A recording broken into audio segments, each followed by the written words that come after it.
मैं पहली बार रांची नहीं आई हूँ।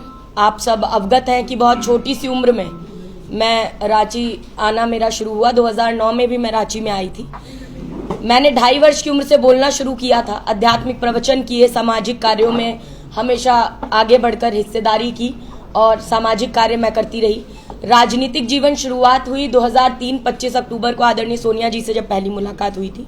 1 घंटा वार्तालाप के बाद उनकी सरलता और समरसता की भावना से प्रभावित होकर मैंने कांग्रेस में आने का निर्णय लिया। मैं उस वक्त 9 वर्ष की थी और जाहिर है उस समय पर मेरे पिता राजेश राजपूत जी यहाँ पर बैठे हैं, उनके साथ मैंने कांग्रेस में आने का एक निर्णय लिया। उसके बाद उस निर्णय के बाद 2004 जब लोकसभा चुनाव हो रहा था, शुरुआत हुई, तो उस समय आनंद शर्मा जी प्रवक्ता थे, आदरणीय सुबोधकांत सहाय जी, ऑस्कर फर्नांडिस जी जो इस समय अब नहीं है, और दिग्विजय सिंह जी, इन सब ने मेरी एक प्रेस वार्ता AICC all India Congress committee 24 Akbar road Delhi में कराई और उसमें मुझे कांग्रेस की सबसे कम उम्र की राष्ट्रीय स्टार प्रचारक घोषित किया।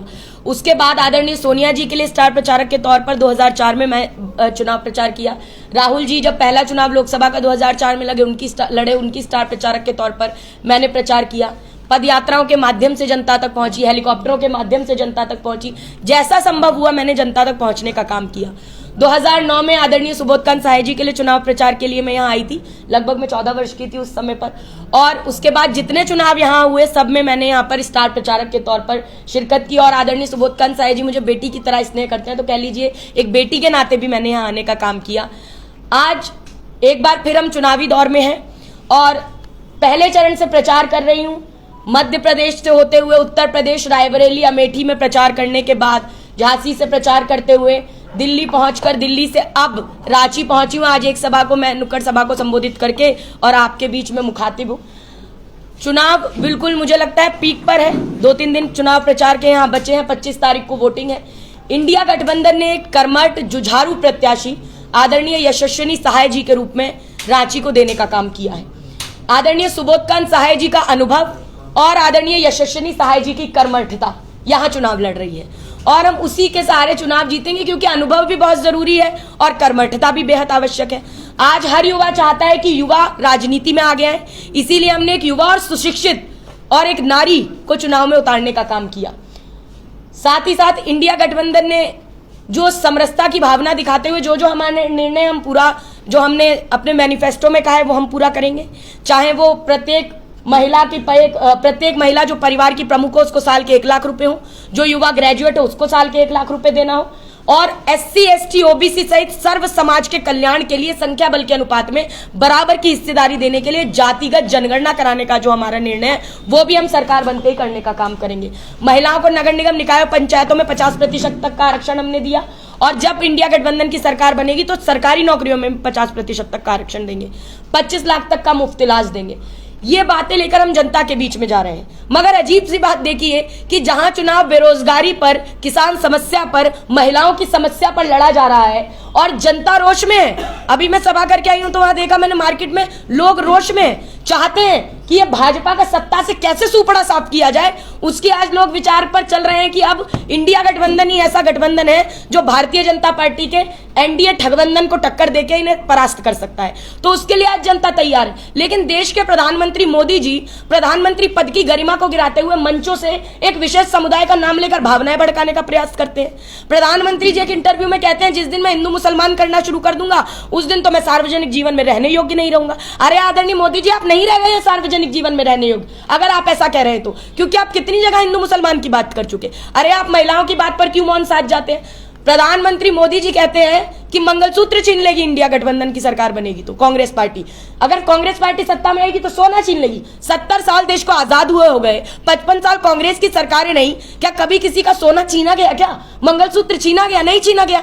देश की पूर्व प्रधानमंत्री इंदिरा गांधी जी ने देश को सोना दान करने का काम किया जब जंग हुई।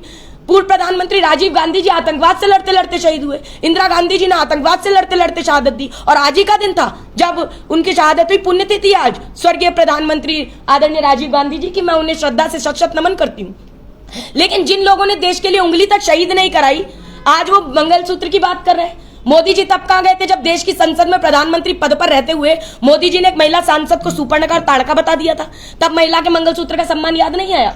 जब एक शहीद की पत्नी को कांग्रेस की विधवा कहकर अपमानित किया, जब एक ब्याहता महिला को 50 करोड़ की गर्लफ्रेंड कहकर अपमानित किया, जब गुजरात में भाजपा के लोगों ने बलात्कारियों को संस्कारी बताया और बलात्कारियों को संस्कारी कहलवाने वालों को भाजपा ने चुनाव लड़ाया, जब भाजपा के सांसद रहे नरेश अग्रवाल ने राज्यसभा में भगवान राम जी की तुलना रम से माता सीता जी की तुलना शराब से की, तब मोदी जी को महिला सम्मान याद नहीं आया, भगवान राम जी का सम्मान याद नहीं आया। जब भाजपा के ठगबंधन में शामिल उत्तर प्रदेश के संजय निषाद ने कहा कि भगवान राम जी तो दशरथ के ही पुत्र नहीं है, माता कौशल्या जी के सतीत्व पर संदेह जताया, तब मोदी जी को भगवान राम और माता कौशल्या और महिलाओं का सम्मान याद नहीं आया।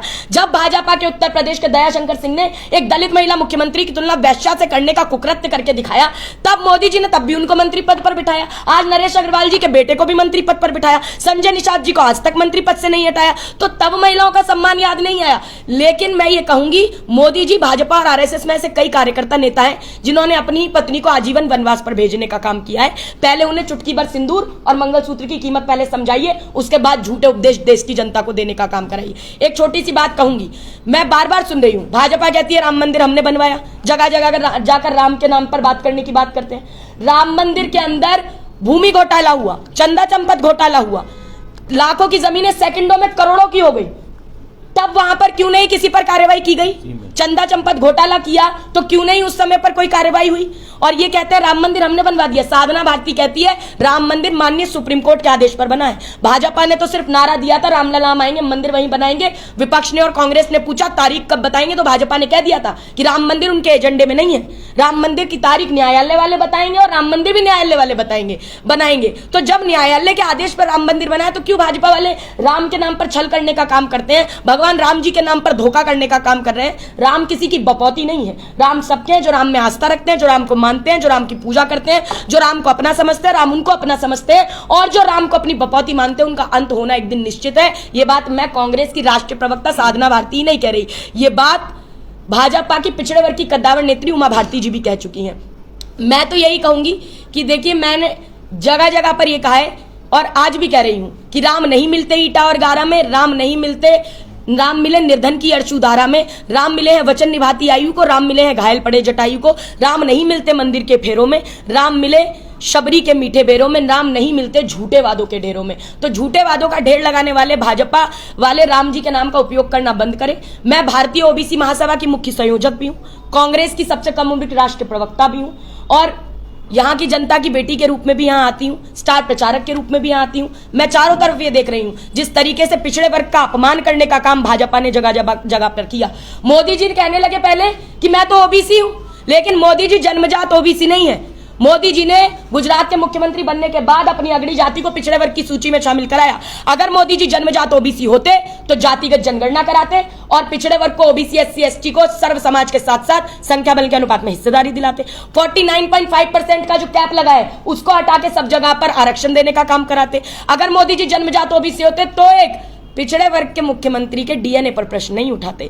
लेकिन मोदी जी ओबीसी जन्मजात नहीं है, वो केवल ओबीसी का नाम लेकर वोट बटोरने का काम करते हैं, ओबीसी नेताओं का उपयोग करते हैं। जैसे ही ओबीसी नेताओं का कद बढ़ने लगता है उनकी टांग पकड़ के खींच दिया जाता है, राजनीतिक अंधकार के पाताल में ढकेला जाता है। इसके उदाहरण है सुश्री उमा भारती जी, उदाहरण रहे स्वर्गीय कल्याण सिंह जी, उदाहरण रहे मध्य प्रदेश में केपी यादव, जिन्होंने सिंधिया जी को लाखों से चुनाव हराया, फिर भी उन्हें उनका टिकट काटकर और सिंधिया जी को अपना कैंडिडेट भाजपा ने बना लिया। तो मैं ये कहूंगी कि जो पिछड़ा विरोधी, किसान विरोधी, महिला विरोधी, जिनके प्रत्याशी भाजपा के ऐसे हैं प्रज्वल रेवन्ना जैसे, जो यौन उत्पीड़न करके जर्मनी भाग जाते हैं। ब्रजभूषण चरण सिंह के बेटे को टिकट दिया जाता है जिस पर पॉक्सो एक्ट लगा और गिरफ्तारी नहीं की ब्रजभूषण चरण सिंह की। महिला अंतरराष्ट्रीय पहलवान बेटियों को पीटा गया। आज जनता रोष में है, इन सब मुद्दों को लेकर जनता वोट करेगी, इंडिया गठबंधन का साथ निभाएगी। और जनता ने एक सुशिक्षित, एक महिला और मैंने कहा ना कर्मठता जिनके साथ है, ऐसी प्रत्याशी यशस्विनी सहाय जी को जिताने का एक संकल्प लिया है। मैंने दोनों हाथ खड़े करके संकल्प दिलाया तो रांची के लोगों ने संकल्प लिया और ये कहा कि हम यशस्विनी सहाय जी को जिताएंगे, संसद में पहुंचाएंगे, इंडिया गठबंधन की सरकार बनाएंगे और सुबोधकांत सहाय जी के हाथों को बहुत ताकत के साथ मजबूत कराएंगे। ये जनता का संकल्प है। आप देख रहे हैं जनमन न्यूज 76।